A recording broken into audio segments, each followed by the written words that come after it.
Ardi tidak pernah membayangkan hidupnya akan membawanya sejauh ini. Pemuda asal Indonesia itu merantau ke Jepang sebagai tenaga kerja Indonesia TKI di sebuah pabrik elektronik di Osaka. Berbekal tekad dan kerja keras, ia meninggalkan kampung halamannya di Jawa demi kehidupan yang lebih baik bagi keluarganya. Awalnya, hidup di Jepang tidaklah mudah. Bahasa yang sulit, budaya yang berbeda, dan tekanan kerja yang tinggi seringkali membuatnya ingin menyerah. Namun, Ardi adalah lelaki yang pantang menyerah. Hari demi hari, ia belajar bahasa Jepang sedikit demi sedikit, beradaptasi dengan lingkungan, dan menunjukkan dedikasinya dalam bekerja. Suatu hari, saat pulang kerja, Ardi mengunjungi sebuah minimarket untuk membeli makanan. Saat sedang memilih onigiri, tangannya bersamaan menyentuh tangan seorang wanita yang juga hendak mengambil makanan yang sama. Sumimasen, kata wanita itu sambil tersenyum.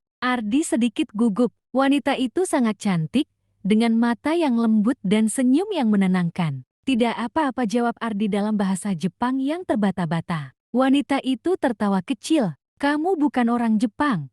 Ya, tanyanya. Ardi mengangguk. Dari perbincangan singkat itu, Ardi mengetahui bahwa wanita itu bernama Aiko, seorang guru TK yang senang dengan budaya asing. Tak disangka, mereka akhirnya berbincang cukup lama, bahkan bertukar kontak sebelum berpisah. Hari demi hari, Ardi dan Aiko semakin akrab. Aiko sering mengajak Ardi berjalan-jalan di kota, mengenalkannya pada berbagai makanan dan tempat indah di Jepang. Ardi pun mulai merasa nyaman berada di samping Aiko. Di sisi lain, Aiko juga kagum dengan sosok Ardi.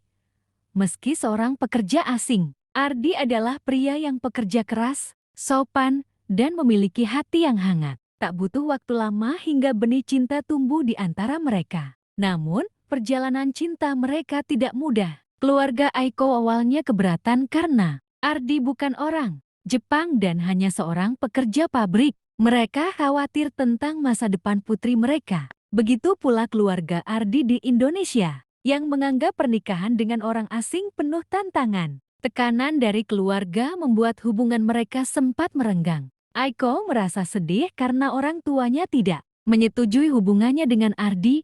Di sisi lain, Ardi juga merasa ragu apakah ia cukup pantas untuk Aiko. Namun, cinta sejati tidak mudah goyah. Ardi memutuskan untuk membuktikan bahwa dirinya layak. Ia bekerja lebih keras, menabung, dan berusaha lebih giat dalam belajar budaya serta bahasa Jepang. Ia bahkan mulai memahami adat istiadat Jepang agar bisa lebih dekat dengan keluarga Aiko. Melihat kesungguhan Ardi, orang tua Aiko perlahan mulai luluh. Mereka melihat bahwa Ardi bukanlah pria sembarangan. Ia bukan hanya mencintai Aiko. Cinta memang tidak mengenal batas, baik itu negara, budaya, maupun status sosial. Yang terpenting adalah ketulusan, kesetiaan, dan kesungguhan dalam berjuang bersama. Begitulah cerita teman-teman. Terima kasih sudah menonton, bantu like dan subscribe.